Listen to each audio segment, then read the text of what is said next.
Hello, what are we, British? Hello. Governor. That's it, Hello, Governor. Governor. Welcome in.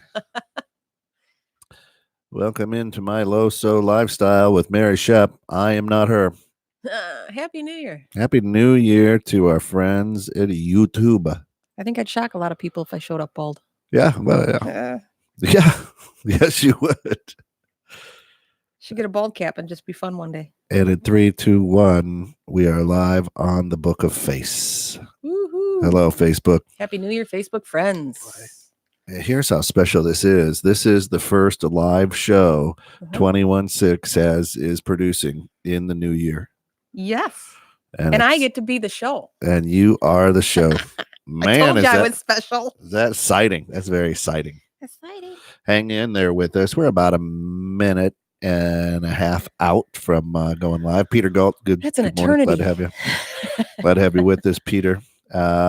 Hey, Pete. Just so you know, take a look at the schedule on our back office. I've got a little bit of work to do. I ran everything up to I think the last day of the year. So I've got to. Oopsies. Yeah. So our last day has been kind of cuckoo for Cocoa Puffs. That's funny. But we'll get it fixed. I apologize. That's just the way that I had it. It was very interesting. Well, you know what they say. Stupid is. Stupid does. Stupid does. That's okay. It's funny how long a minute is. Yeah. I had too much salt on my brain. You're oversalted. You probably are. Well roasted, oversalted. Yeah, well, that'll happen. I can imagine. I'm probably oversalted myself I did 2 full days of, actually today will make 3 days of cooking. I've been stocking up between my manicotti and turkey pot pie and rigatoni soup. Yeah. I went to school with rigatoni. And I brought you some manicotti. Hi, Stephanie Conley. Thank you. Happy Stephanie. New Year. We are now going to bump out here quiet on the set as we get ready to go live.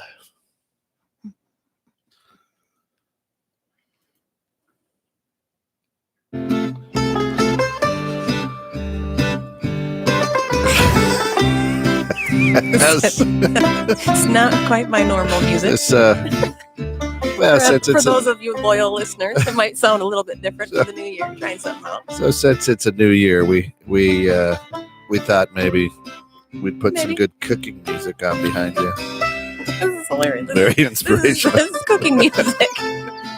Look it up. Google cooking music, and this will probably be your option. That's hilarious. Welcome to 21/6 The Nets and my LoSo Lifestyle with our host, Mary Schepp. Let's turn this off as quickly as possible. Happy New Year, everybody. Happy New Year. Hey, that's Jim Anderson. Haven't seen you in a while. Busy with his cast iron.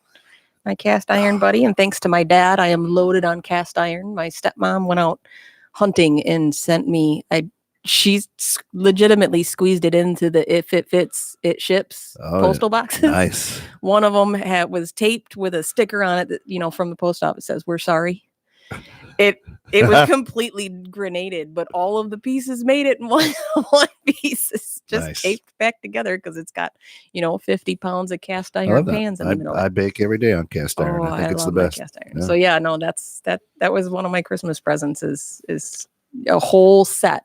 The fryer, the pan, the whole 9 yards. Yeah, I like it because you never have to clean it. No, you don't. As long as Jim would say, as long as it's seasoned properly, that's it. You're good to go. Yeah, you're good to go. Absolutely. Stephanie Colony, Happy New Year. Boy, what a great New Year. Hopefully you had a good time. I think a lot of people probably ruined their low sodium, including me, over the past couple of weeks since we've been gone. But so it's funny because as I was saying how I was cooking, we didn't really do anything fantastic for the holidays. Just me and my husband. Uneventful was fantastic. That's sometimes the best. But after cooking for 3 days, you'd think that we would have had manicotti for dinner or something, something nice because we just spent hours and hours and hours prepping and cooking massive quantities of stuff. My fridge is packed for days and days, and we had hot dogs. Like the one thing they were Boar's Head hot dogs, so I can eat them, but always good.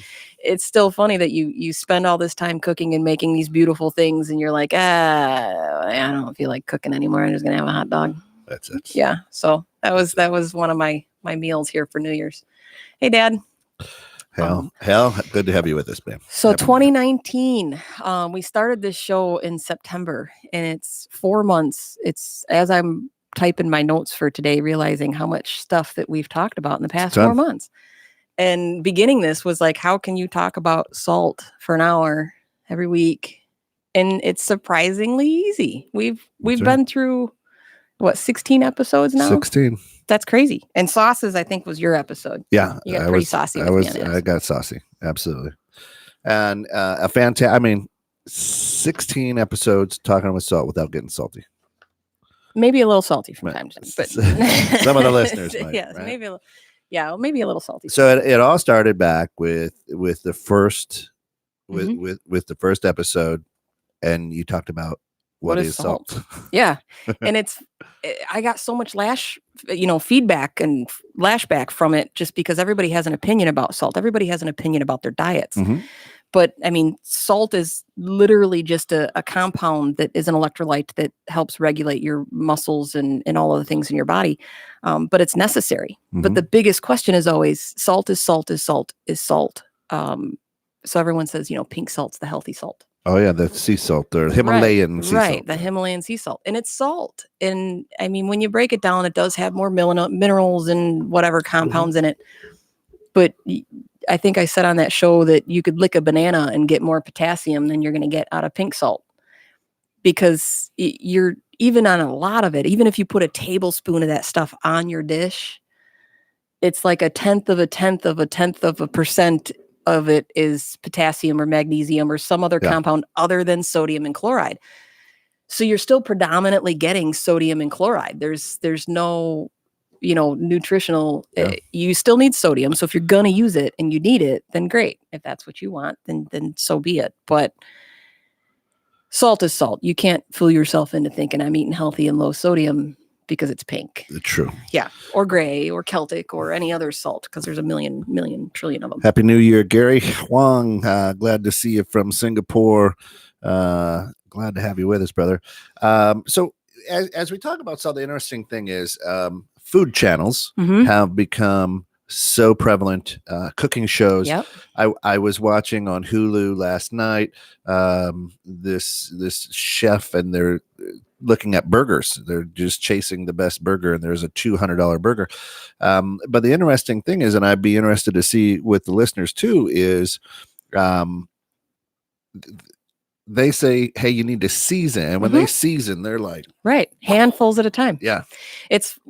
My husband and I were just talking about this because we both love Gordon Ramsay. Yeah. And he makes Gordon Ramsay's eggs, and they're fantastic. And Gordon, glad to have you with us. Right. I'm sure you're Absolutely. listening. Swing by. That'd be fantastic. I'd love that. I'd love every minute of that. But his burger, it's, you season the meat, and then you put the patty, and then you season the patty, and then you put it in the pan, and you season it in the pan, and then you finish it, and you set it aside to rest, and you season it when it's resting. And then if you're lucky, they put a finishing salt on it that's like, holy cow. And he goes, could you even calculate how much salt it is? Now, it's high. It's not nearly as high as processed food. But at the same time, you're like, why the hell do you need so much? So much. And it's just insane to me. And I've always known that things were heavily salted, because I mean, long before this all happened, I've always been a cook. Same thing. When you boil stuff, they always say, make it salty like the sea. So I would literally scoop a handful, like a 1/4 cup of salt, and dump it in the water to make potatoes or pasta. And you look back at it and go, why? In one of our episodes here, we'll talk in a minute, was getting used to salt. Like, you had to get used to that at some point, because you didn't always do that. And that's the cooking shows. They have such an influence over people, and they'll shift so easily to different things, to different diets, to different fads. And everybody's doing gluten-free, so let's do, or kale. Big. Kale was a huge thing or avocado toast now. Oh yeah. Bacon, and they everything salt that. bacon, right? They salt the avocado toast. You smear avocado on toast, maybe some grilled onions, and then they still salt it. Why did you have to do that? No. Why? It just doesn't make any sense to me. And it's interesting too, since your show, food programs are everywhere, and anywhere in Asia, especially East. And so, yeah, man. Right. So true, Gary. But since your show started, I've been paying more attention to my That's salt, what Pete salt says intake. too, yeah. And Thomas Jefferson, one of our founding fathers, just a great inventor. He would not hire somebody. He would take, if he was interviewing you, he'd take you out to eat and at his house, and then he would watch you. And if you salted the food before you tasted it, he wouldn't hire the person. That's awesome. For a couple of reasons, because his thought is you're changing what's out there. How do you know it hasn't been seasoned already? But you're changing what was placed in front of you without even trying it. So as an inventor, you need to be able to try things to make it better. Right. So since your show, My LoSo Lifestyle, has aired, I now taste everything specifically for salt and go, like when you stole my French fries. Yeah. I'll never forget. Yeah. And the interesting thing is, like, yesterday cooking bacon, and then, I'm tasting, I'm like, boy, the bacon's pretty salty. It is. And it's just, all you're doing is peeling it out and slapping it on the grill, but it's very salty. So now here's the funny thing about that is I use straight up pork fat in a lot of my dishes, because pork itself, not brined, not whatever, the fat itself just tends to lend itself to a saltier, once it's that whole Maillard reaction, once it's actually grilled or sauteed, it lends a saltiness. So a tablespoon of pork fat brings a lot of flavor to a dish. And the same with bacon. The bacon itself is the salty bit. So if you take the bacon grease, it's relatively low sodium. So you can use the bacon grease to get that bacony flavor in a dish without adding the sodium that the bacon would add. Yeah. So if I make bacon for my husband, I'll use some of the grease to make my eggs. So he gets the salty bacon. And yes, I will steal a piece, because if there's bacon in the house and if you don't eat it, there's something inherently wrong with you. Yeah. Are you human? Right. Are you human? But it's you can find other ways. And it's funny that pork tends to be one of those things that is a little bit saltier. Yeah. So Gary says salt is an integral part of Asian cooking, as thousands of years ago, salt was primarily used to preserve raw and cooked foods. Asian was slower in the introduction of fridges and storage infrastructure as compared to the Western society. So now it's funny that in the act of preservation, salt necessarily wasn't a preservative itself, like canning goods. The preserving is the heating process that preserves it, that kills the bacteria, and then you seal it so nothing can get in. The preservation of salt was more like a fermentation process. So it was controlled fermentation. The salt stopped the bacteria from growing or killed it fast enough that it could turn into good bacteria. So where you get fermented soy products, soybean products, and over time I've discovered that those soy products affect me a lot less than added salt, because that controlled fermentation, it still creates a balanced product.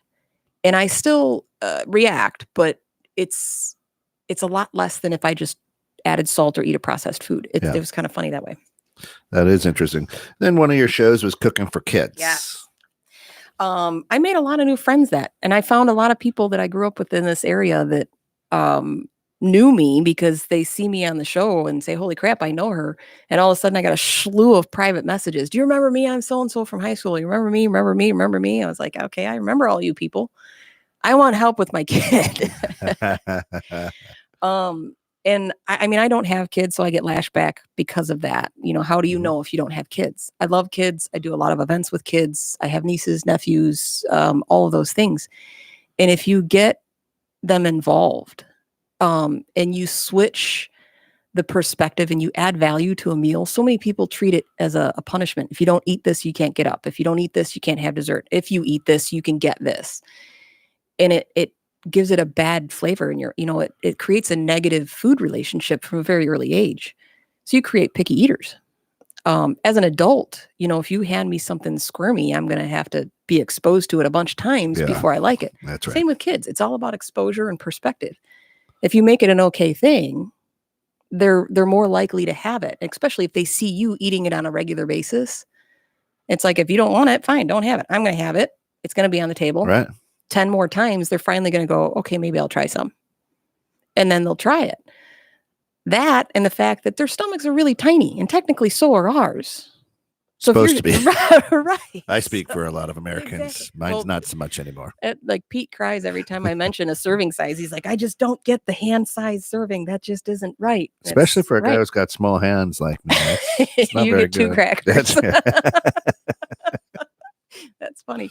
But they do. They have tiny little tummies. And if you get them involved in the cooking process, and that's where you see, like, we were talking food shows, all of these food shows that are getting children involved. Yeah. And now these kids are the ones that are the explorers and saying, I want to make crab today. And you're looking at them going, gross. I love crab. Right. Well, let's see. I haven't had a lot of good crab. I've had a lot of bad crab. Well, that's a whole story. That might be what's in your loaf. Well, that's a good loaf topic. I won't see. The one place that I did have good crab legs, I was up visiting my sister in Sturgis, and we went out for crab legs. They had all you can eat crab legs one night during the rally, and it was fantastic. That was one of my only good crab leg memories. All the other ones were gross. That is it. Stephanie Conley says, we did our first salt garlic crust on prime rib.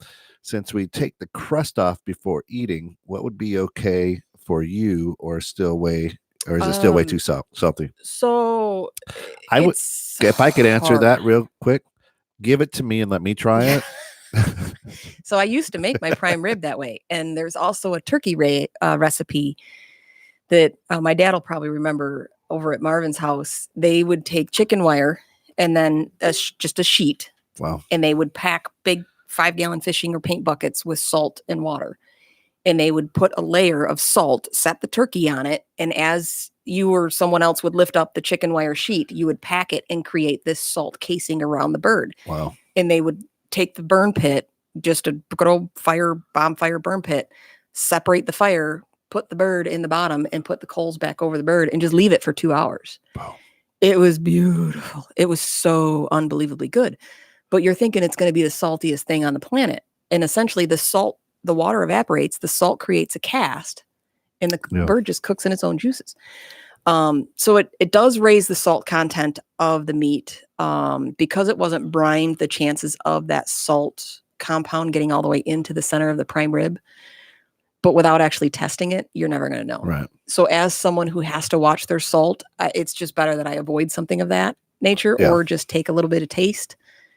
Because when you have an unsalted palate, you can tell in 2 seconds if something is salty. Sure. So it's pretty easy, but I probably would eat like 6 slices of it and just suffer the consequences.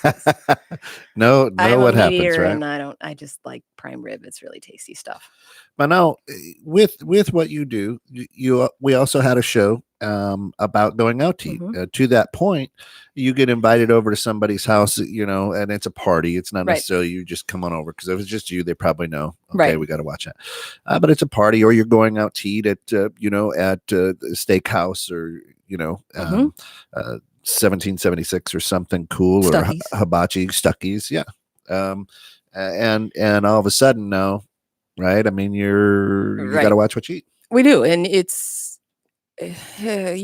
goes back to what I say about a million times is don't be a dick. Don't go there expecting a restaurant to make all these exceptions for you when they don't on a normal basis. If a restaurant advertises that they do allergy-free, gluten-free, whatever, or heart healthy, then you can kind of have that expectation that you can go and get something off that menu and it should be cooked that way. But when you walk into an average restaurant, especially if it's a chain, they are prepackaged, shipped, Frozen, in mass quantities to these places. But when you get mom and pop kind of places, you can just call up in a not busy time frame and say, can you just take 2 seconds to look at the box and tell me if that chicken already has 300 milligrams before you guys use it? And the funny thing is 2 things happen. A, you're prepared, you don't piss them off, and they're not going to spit in your food. Right. Don't mess with people who play with your food. That's just food 101.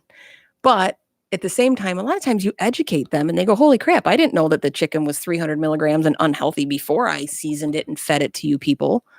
Maybe I should buy unbrined chicken or something else. And it's kind of a twofold win-win when you go out. But I found a lot of local places here are very accommodating. The soup of the day is not baked fresh. That's it's in a big plastic bag that they for chain restaurants. Yeah. It's in it. I remember back in the day working at restaurants, and the ones that made their soups. We had the cream soups create a skin on top. It's unavoidable. It Yeah. just is unavoidable. And as the staff, one of our tasks was to stir the soup. Like every time you walked into the kitchen, just stir the soup real quick so it doesn't cause a Doesn't get skin, the skin. because it's not unedible. It's not something that's going to kill you. But if you serve a customer a bowl of soup that's paying $30 to have a steak dinner, and you serve them cream of something soup with a big thick chunk of skin floating on the side, they're going to be a little ticked off at you. So I remember going, every time I went in the kitchen, somebody would just stir the soup real quick while they're talking to you, and then they would walk away like it was some weird OCD tick that everybody in the kitchen had. But at least you knew it was real soup. But you knew it was real soup. Yeah, Gary says somewhat similar to a salt baked fish in Thailand. The entire fish is also crusted in salt powder and shell, a salt powder shell and baked. Yeah, which is cool. Yeah. Now you talked a little bit earlier in the show about you and your husband spent most of the past 2 weeks cooking. Mm-hmm. One of your shows was finding time to cook. Right. And that's interesting when you have the need that you have, the low sodium need that you have. So you said that your refrigerator is packed. So for how long will that? Long time. Well, I tend to give away a lot of my food. Hence the reason why you have manicotti in the fridge. So I give away a lot of my stuff. Yeah. But it does, when you think of a big pot of mashed potatoes, and if you do an entire, 5 or 10 pound bag of potatoes, and when it comes down to single servings, I can make like 15 or 20 bags of mashed potatoes that are in my freezer. And the same with my sauce. So if it's 2 cups per little Ziploc bag that I do, and then throw them in my freezer.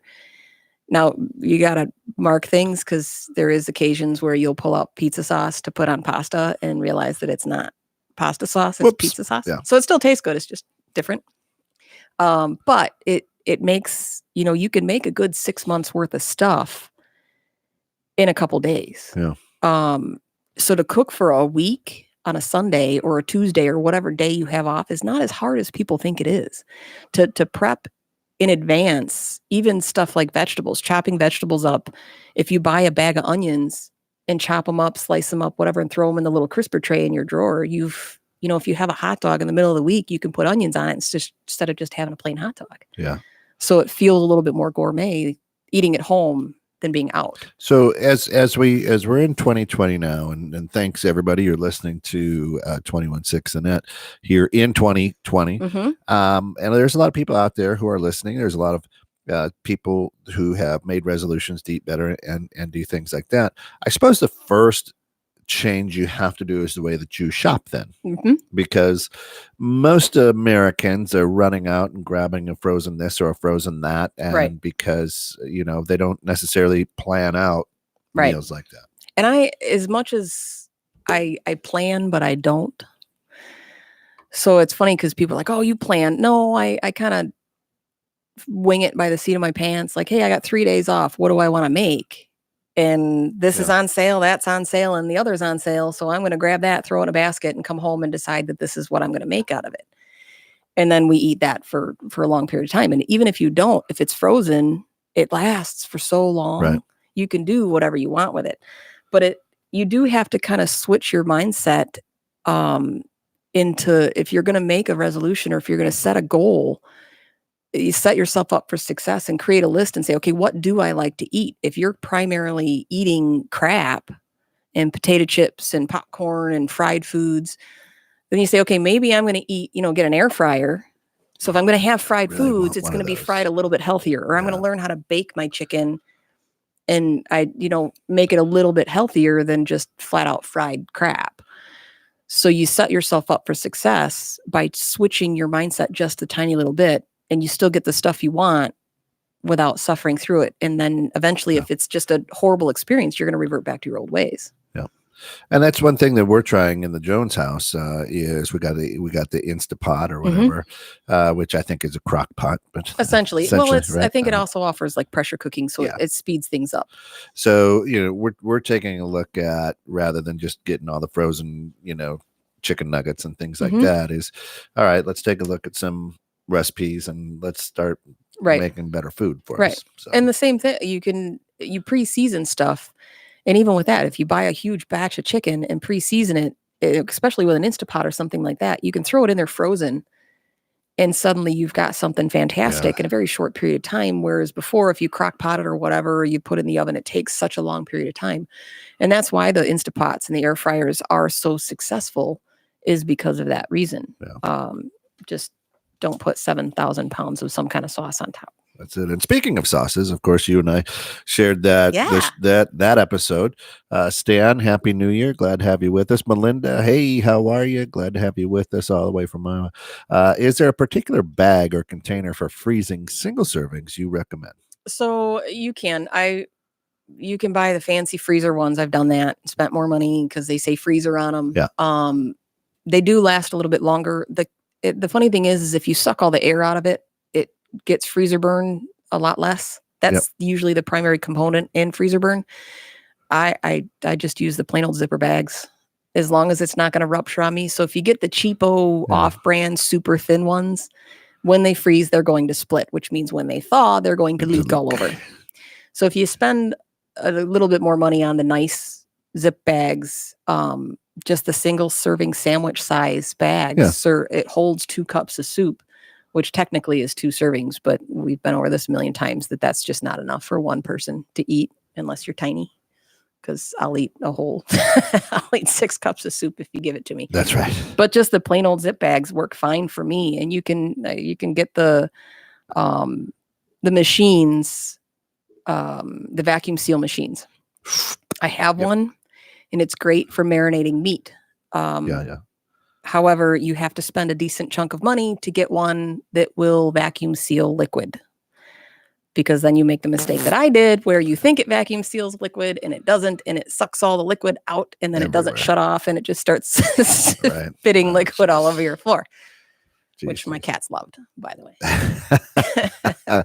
Absolutely. Yeah. So sauces are something that you and I talked about, that if you want flavor, if you want to add flavor to a meal, and you don't want to, be throwing pounds of salt on like they do on the cooking shows and in restaurants, a good sauce is a good way to do that. It is. It's twofold. It's a good way to get a salt bomb that you didn't know you were getting, because a lot of times in sauces, it's hidden and it doesn't taste as salty because there's so many other flavor components. You don't realize how much salt you're getting. So you go to a restaurant, and if there's a sauce, I can guarantee, even if it's a butter sauce, people are like, oh, it's a butter sauce. Butter is 100 milligrams per tablespoon. So when they add a cup of butter to something and reduce it down and coat it with everything, and the pasta soaks it up, it's surprisingly a high sodium thing. But you can manipulate those sauces with other things and other flavor components, like roasting your garlic or roasting your vegetables, and doing those kinds of things to enhance the flavor of the sauce. Or something I found is the fire roasted sun-dried tomatoes are, if they don't have any other, like the Italian kind and stuff like that, have seasoning to it, so it's salted. But just the straight up no frills fire roasted tomatoes, you get I think it's like 15 milligrams of sodium. It's nothing, and it adds a huge punch. So you can do that, or my go-to, which is reducing wine. You're an onion garlic wine person. Yeah, almost all my sauces start with that. It adds a huge punch of flavor. And the number one question I get is, what can you use in place of wine? So the alcohol does primarily cook out over a long period of time. But like the Saganaki, the flaming cheese, it does not cook out. Oh, it smells so bad. Hey, Alex. You're still essentially getting a shot. Now, granted, you split that up between a couple of people because it's whatever. But if you have someone who cannot have alcohol, like me with liver disease, or someone who's a recovering alcoholic, even the smallest bit could trigger them. Sure. So there are a lot of people that look for an alcohol-free, and they turn to cooking wine. The problem with cooking wine is it's 95 milligrams per tablespoon with sodium. Yeah. So you have to be very sparing with it. So if you take 6 ounces, like I do with wine, and reduce it, of cooking wine, you might as well just go buy a stock, because it's just as salty. So I have found if you use a juice that is unsweetened, unadulterated, like full-blown bitter cranberry juice, bitter grape juice, you can, or carrot juice, you can reduce that down and get a similar saucy type flavor and component, and add some stuff to it. And sauces, of course, It can be thin, thick. Mhm. Then it can be creamy. I mean, so Cheese sauces, cream yeah. sauces, bolognese sauces. There's about 8 million mother sauces, they call them. But I always say master one. You Yeah. don't, there's so much out there. And it's the same with food and lifestyle change and diet change. Everything can be so overwhelming, or working out. Start with one thing, run up and down your stairs every day. You know, you don't have to be like, I'm going to go get a gym membership and I'm going to do this and Right. and then you're overwhelmed and you quit. What about gravy? Is that a sauce? Yeah.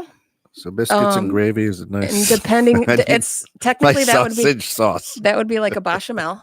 But depending on who you are and what ethnicity you are, a gravy means totally different things.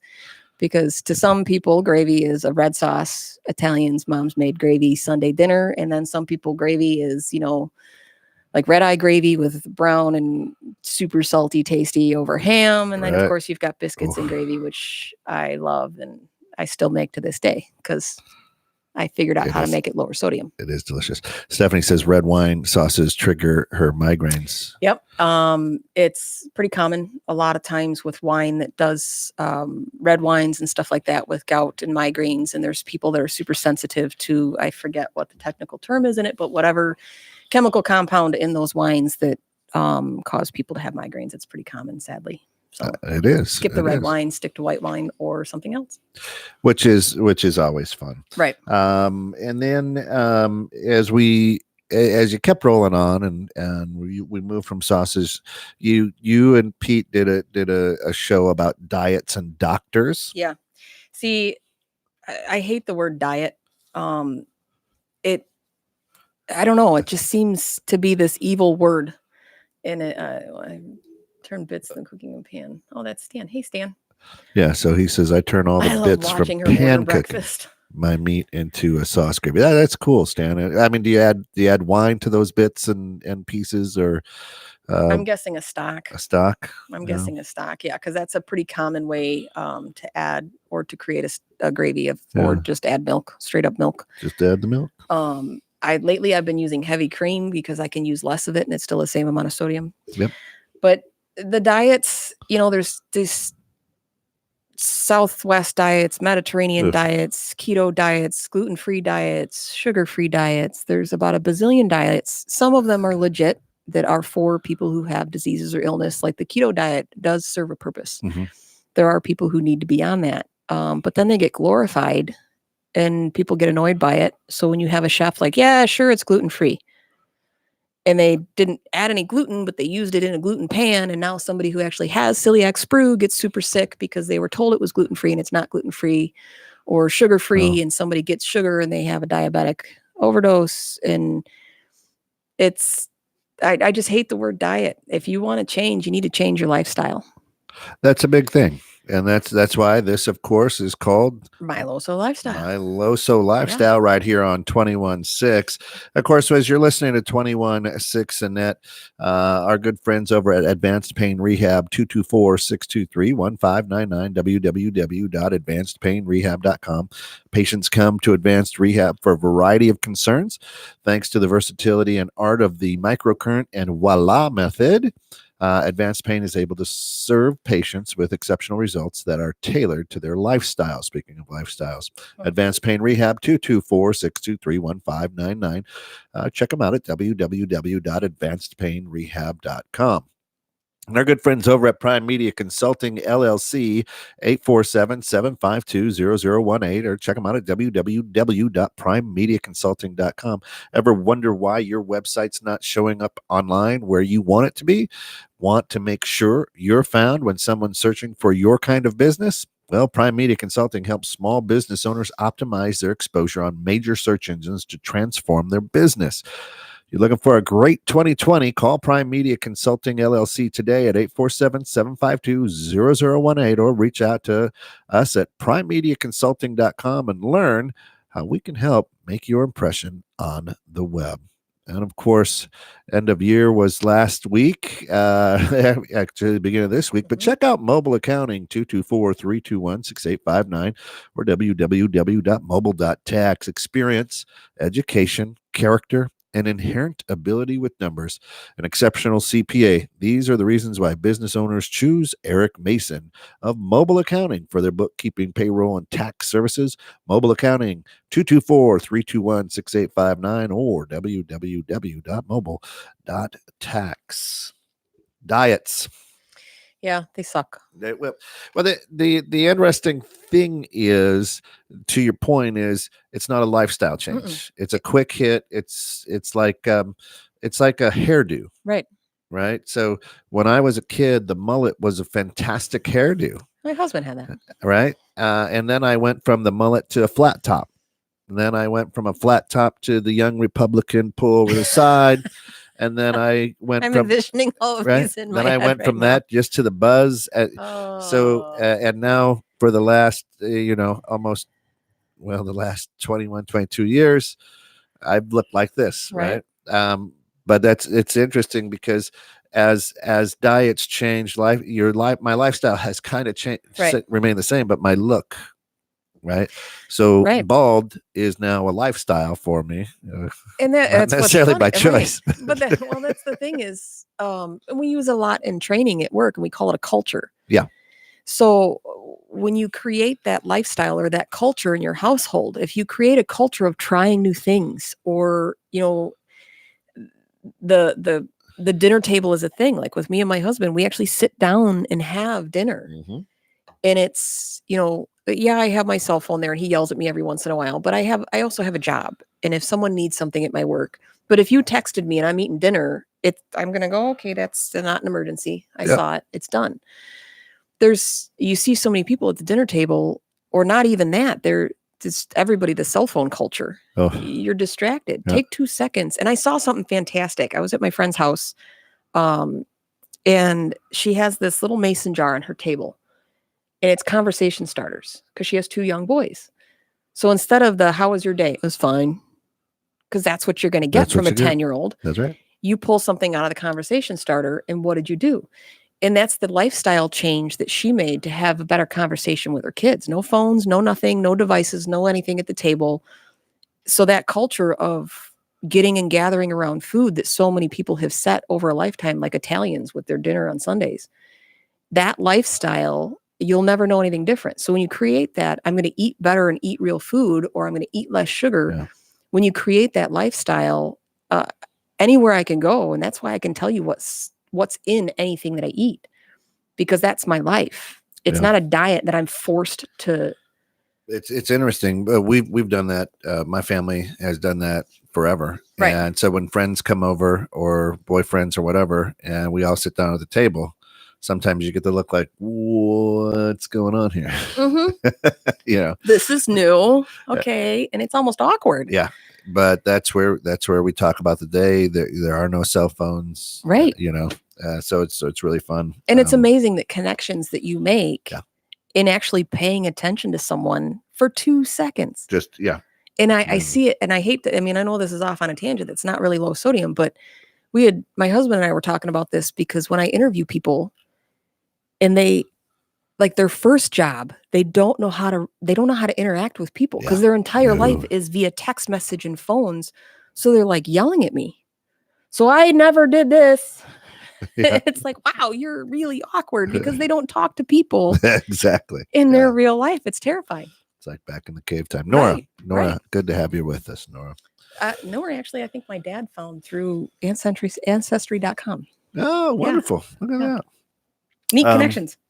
People always say if you're changing that lifestyle, then you have to get used to not having salt. Right. And I think it's funny because that just tells me that you must feed your infant children salt. Like, we talked about putting handfuls of salt on the cooking shows. When you make food for a 2-year-old, do you salt it? You make soup or you make baby food. Do you throw a handful of salt in your carrots before you puree them for your kid? Right. It's like you got a 3-year-old sitting in a high chair, and do you hand them a salt shaker or a pepper shaker or seasoning of any kind? You look at them like, you're going to eat this. Here's whatever glop I put on your plate, or a piece of toast, or whatever it is. Yeah. Eat it. So it's not until you get older that you get accustomed to having salt. So you're just getting accustomed to not having it as you did as a child. You don't need, I mean, you need sodium, but you can get it from the food you eat. You don't have Absolutely. to add the salt. Right. And that's what I've been finding out over the last 4 months of your show, and really listening and following it is that's it. So now I you taste everything, and when you stop throwing a bunch of salt on stuff, You can taste you food. you go to McDonald's to get those French fries, and they turn you inside out. Right. That's all you can really taste. Right. It is the is. salt on those things. You know what's funny about that is once my palate changed, and it took a few weeks, and I started tasting food, and I can taste the difference in Yeah. potatoes. You wouldn't think you could, like red potato, white potato, whatever. You just get a potato. And speaking of McDonald's, there's like 16 different kinds of potato ground up to make their French fries to get that perfect flavor that they want for their French fries. And when you stop having salt and you can taste food, and everybody's palate is different. So some people that, if you have sinus issues or you're a smoker or whatever, you may not be able to taste anything ever. My husband can smell everything. He's like a bloodhound. Ever since he quit smoking, he can probably smell you here at the studio from his house down. It's just insane. So everybody's different. But when your palate changes, you can start to actually taste food. And it's fantastic. That's wild. Well, it's kind of like, I've had a lot of friends who have quit smoking who said the same thing. It's like, oh, I forgot how I couldn't eat anything for weeks. Tasted. Everything was, when I quit smoking, the world smelled horrid to me. I could smell things, I could taste things, and everything was disgusting. I was like, oh, I'm going to get a taco. This is gross. I'm like, I've been eating this, and my senses were so overwhelmed by the fact that I could taste something other than a cigarette. It was insane. So I lost like 15 pounds after I quit smoking because I couldn't eat anything. Everything was disgusting. And of course that went away. What about like seasoning salt, Lowry's? There's a lot of things out there, garlic salt, seasoning salt, those type of things. They're all loaded. They're so loaded with, and they're good. They're tasty. Oh, yeah. That's why people use them. But even garlic salt, you can buy, Lowry's came out with low sodium garlic salt, which I do use because to put it on something like a tomato, where I've talked about, there's certain things you just can't. If you grew up salting watermelon or salting tomatoes, there's nothing that's going to substitute salt. You can substitute salt in a sauce with an acid or something else. But some things you just have to have a sprinkle of salt. So those kinds of things, like with the pink salt, because they're bigger flakes, a little bit goes a long way. So you can use it more sparingly and still get that sensation. And like I say, not set yourself up for failure because you're going to want it and have 6 tablespoons of something. But yeah, it's sadly any kind of seasoning packet is. Yeah. When I made the dip for you guys and actually looked at the back, because I never thought to look at the back of a seasoning packet, was like, holy cow, this is like, what's 1/10 of a tablespoon? How do you eat that? Yeah. Alex says his wife is the same way, as a super sniffer. She smells everything. It's a real challenge in our relationship. That's funny. Yeah. No. What? Where? Yeah. Have Right. You, where? Where have you been? What were you doing? Yeah. No. Right. Were you at Oberweis having more ice cream? Oh, every day in my house. What does that smell? You smell that? What is it? I don't smell anything. I smell nothing. I don't know what you're smelling. No one died. Nothing happened. You're not having a stroke. Just move on. And so we rolled out of the holiday season, and of course, you had talked about be aware of hidden salt bombs like mashed potatoes. Don't be afraid to ask and things like that. I'd be interested to see if anybody out there followed through on that. But people really salt their mashed potatoes before they put them out on the table? All of the time. It's the same as you salt the water. So you can actually use a potato. So if you ever made a chili or a soup and you taste it, you're like, oh, I way oversalted this. I totally overseasoned it. What do? Throw a potato in it. The potato actually sucks up the salt and reduces it doesn't reduce the sodium in your dish, but it does take out the salty flavor, and you can salvage a dish. I've done it a million times when I've overseasoned something. Oh, I didn't know. Yeah. Well, if you season something with salt and then you use a salted stock and you have a brined bird, and the next thing you know, you're like, holy crap, why is this so salty? Well, that's why. So when you have something like mashed potatoes, you need to add a lot of salt to have it be seasoned because of the fact that it absorbs it. So you do put like a 1/4 cup of salt into boiling water to boil your potatoes. That is common practice. I don't do that. So I got We just throw them in the water. I do not. Well, now I boil it with garlic. Oh, I throw garlic cloves in there. Yeah. My mom loves KFC. Absolutely loves KFC. So anytime I go out there, I get her KFC. And I made her a plate the other day. Literally 2 days ago, I stopped by. And I put everything. Of course, I got a spoonful of, half mashed potatoes, half macaroni and cheese that I'm going to throw in the thing. So, of course, what do? You lick the spoon. And I about puked. I was like, this is, my niece looks at me. She's like, is there something wrong with it? No, I think it burnt my tongue. So much salt. It was so salty. Oh, my gosh. It was cloying. It was just like this. It was unbelievable. It literally almost burnt my tongue. It had so much salt on it. But it is fairly common practice, especially in restaurants, because if they don't have seasoned food, people aren't going to come. Right. So unless they know that that's what they're getting, if you're going for heart healthy and you already have an unsalted palate, you could have a successful restaurant. But if the average person is going to get steak and potatoes, they want it seasoned. And if you don't, then you're going to get Facebooked and Yahoo'd and whatever to death that it's horribly unseasoned food. Alex from Huntley says, I just learned you put butter and water together when you boil potatoes. You can. It doesn't really do a whole lot. Oh, I've never done that. I do afterwards. I'm a guy. I put the potatoes in the water, boil it, and then when they're ready, I drain the water, and then add a little milk and mash away. Grate some garlic cloves in that and put some red pepper flake, and it's fantastic. Oh, I will try that. Or a tub of mascarpone. Mascarpone just make this so creamy and delicious. Oh my gosh! You can turn it into palms a la goat. In fact, I saw somebody on Facebook asking who had the best mashed potatoes around. Yeah, I think I saw that recently. That would be my house. You can go to my house. I have the best mashed potatoes around, especially if you add some Swiss cheese and put little panko crumbs on top and bake it. That's good stuff. So now we're getting into the time of year where churches, schools start having their potlucks, end of season potlucks, potluck. You're always going to find your green bean casserole there. You're going to find somebody brings a fried chicken, that wings and meatballs and all that stuff. So do you eat before you go to those things, or what do you do? Thankfully, most times there is a veggie tray. So you can eat something, unless you're like Pete, who won't eat vegetables, you're screwed. But sadly, most potlucks, unless people are educated and they're your friends, I actually once a month, me and my girlfriends get together and we play games, and it's a potluck. The host always cooks, and it's like, dips and meatballs or chicken tacos or something like that. And it's funny because since all of this happened to me, my friends are extremely supportive. And they will, the night before when they're shopping for this, I'll get text messages. What was that salsa that you buy?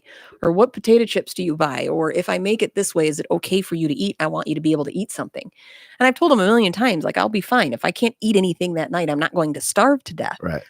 But they're very good friends, and they want to make sure that I can enjoy the evening just like everybody else.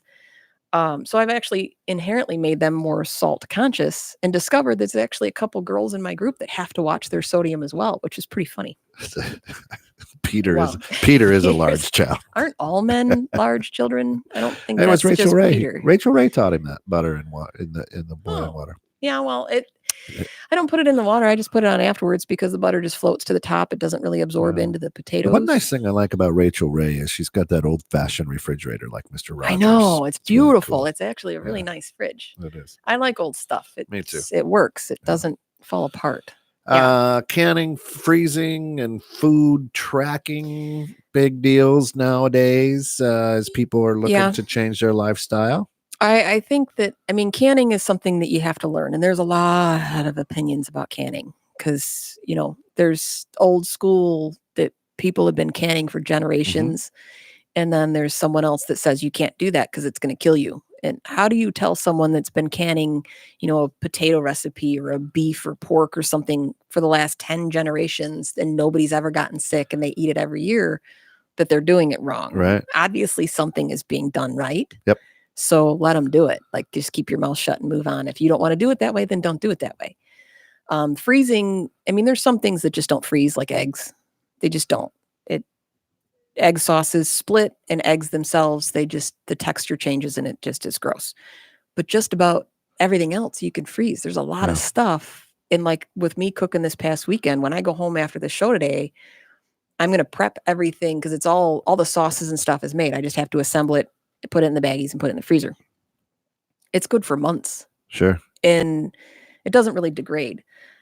The nutrient value kind of loses over time, but everything else pretty much stays the same. And I think what you have to be prepared for, and my sister-in-law talked a little bit about this, is, if you're just the amount, if you're canning, especially sauce, if you're making a sauce, you're going through a ton of tomatoes if you're making a red sauce. And I don't think people realize how much. She's like, I worked on this for 8 hours. I went through so many tomatoes and it made like two jars. Oh, that's when I make my jam. I came home. I have a picture somewhere in my counter was just full of berries. And of course, my husband walks around the corner and goes, "What the hell are you making today? Like, what is going on?" And it was, my whole counter is full of all that because they were on sale and they're usually really expensive. So I said, I'm going to make some jam. So I made my jam through the whole process, and he loves to help. He's like, all right, we're making jam today. So let's make some jam. And he comes in and I'm done. And there's like 4 little jars on the counter. And he's like, so what's next? We got round 2 or what? No, that's all of it. There, do it. Seriously? Like all day long, all this stirring, all of this mess, all of these tools, utensils, strainers, sweating, sifters, everything. You got burns. There's jam on the ceiling. Like that's right. It's everywhere.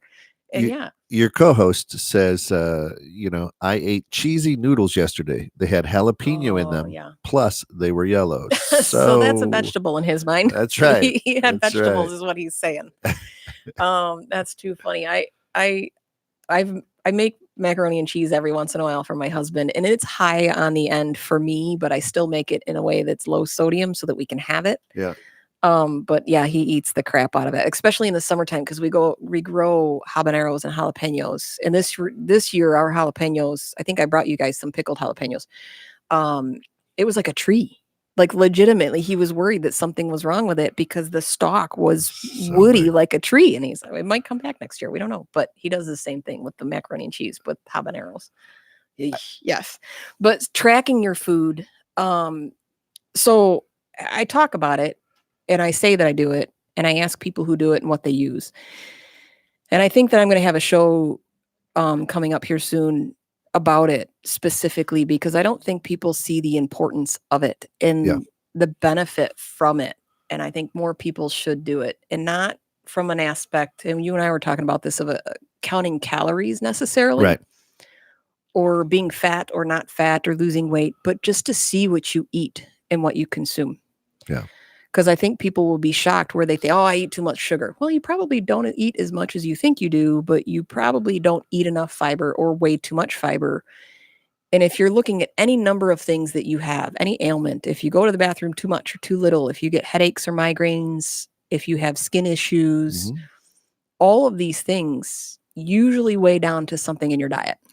Almost always. That's it. Yeah. And let's, what I'd love to in 2020 is a show, just if you do that, not necessarily tracking, but understanding, paying attention to what you eat and what it does to your body. Right. Heartburn is not right. There's no such thing as a good,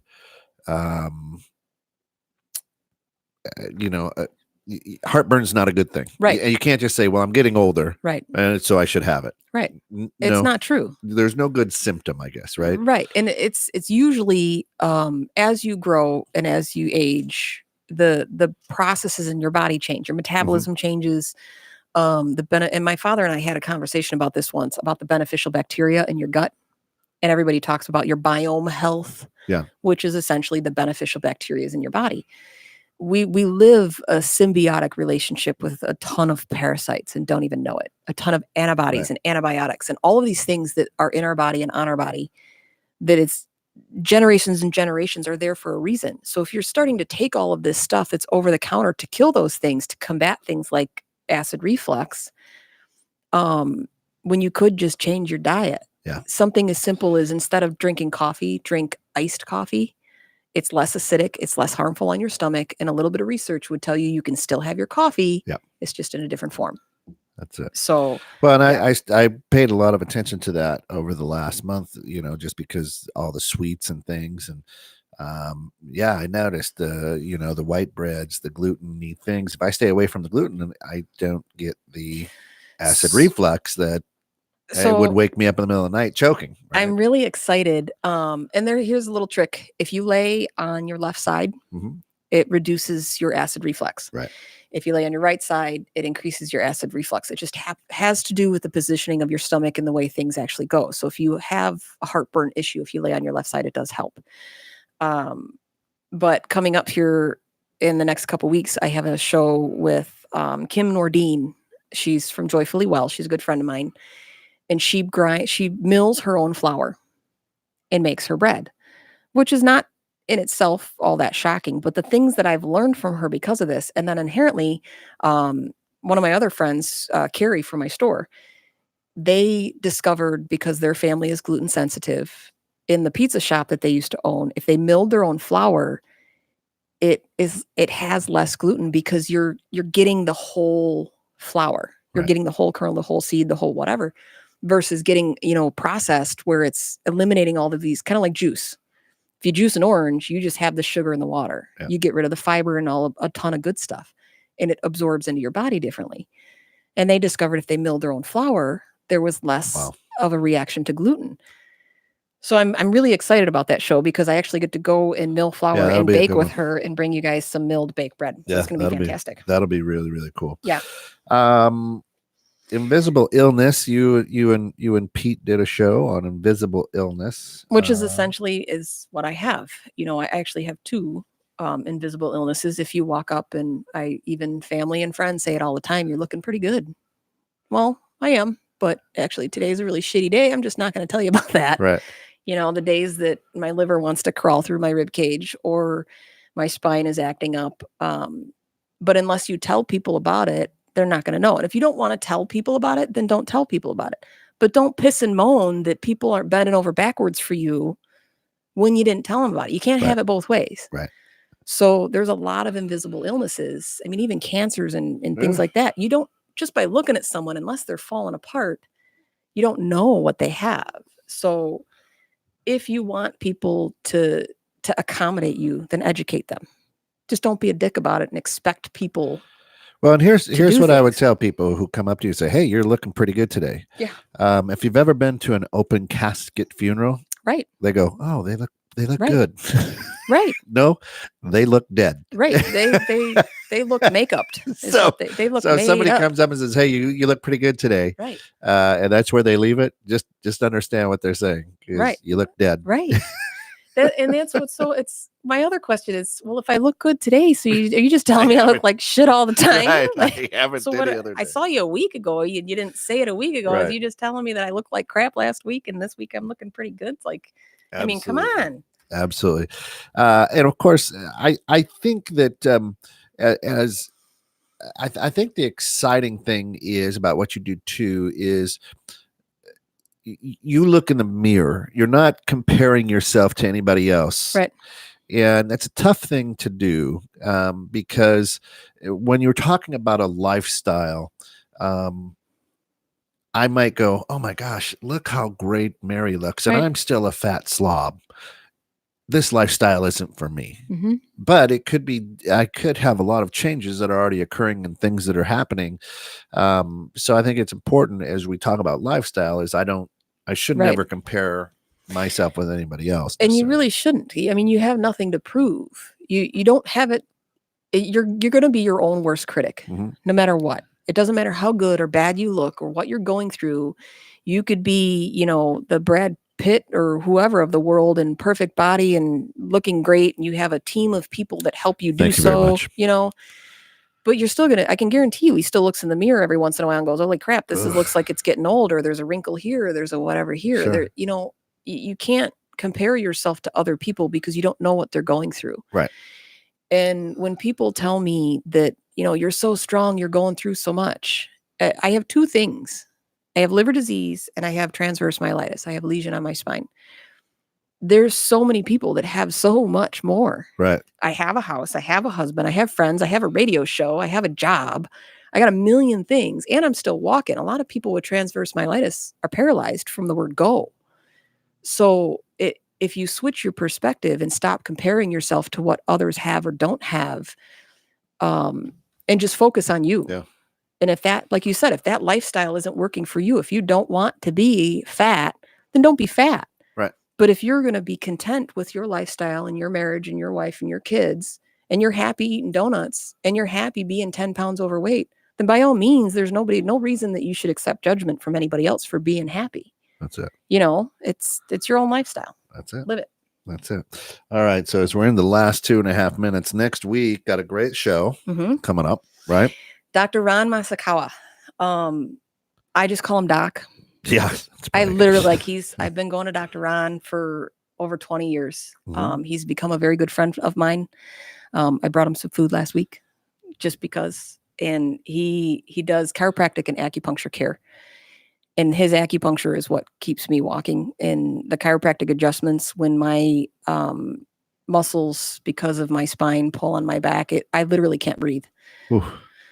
So we're going to talk about a holistic approach and answer some questions, because there's a lot of common questions about, do needles hurt and acupuncture and this, that, and the other. And if it doesn't work for you, then just whatever, don't watch. I had a good friend who did acupuncture, and because I had migraines, he'd do it right in my skull. I mean, I don't have any hair, so I look like Hellraiser. Oh, same. I sent a picture to my friend, and she's like, "Are those needles?" And they're literally like, you can see them. Yeah, twitching. And there's all over my head. It's and great. I had 2 right here in my cheeks, which I don't really much care for because they hurt. But he sticks me. I tell him what's wrong. I literally go in there and just tell him what's wrong, and he sticks me full of needles. Says, "All right, you cook."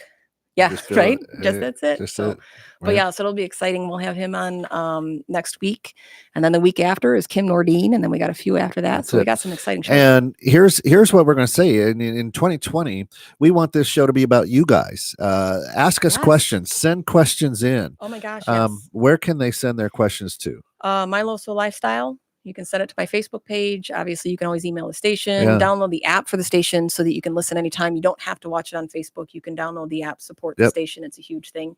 But yes, definitely. My LoSo LifeStyle on Facebook. When you send me the feedback and send me the questions, I'll do the research and we'll have a show about it, because I want it to be more about a lifestyle, not just, hey, here's a low salt recipe for potatoes. It's an entire lifestyle change to live with a disease that makes you change everything, whether you like it or not. So it's going to be a lot more about that than just, here's a recipe that doesn't have sodium in it. So it'll be fun. I'm looking forward to 2020. We got a lot of guests too. It's going to be great. We hope that we're able to touch you and hey, no, I'm not touching anybody. And change your lifestyle for the coming up year. So change your perspectives. That's going to do it for us this week. Sitting in for Peter Galt, I'm Kent Jones. Thank you for sitting in. Appreciate it. She's We'll just do a little music play out here. Until next week, same bat time, same low sodium channel. We'll see.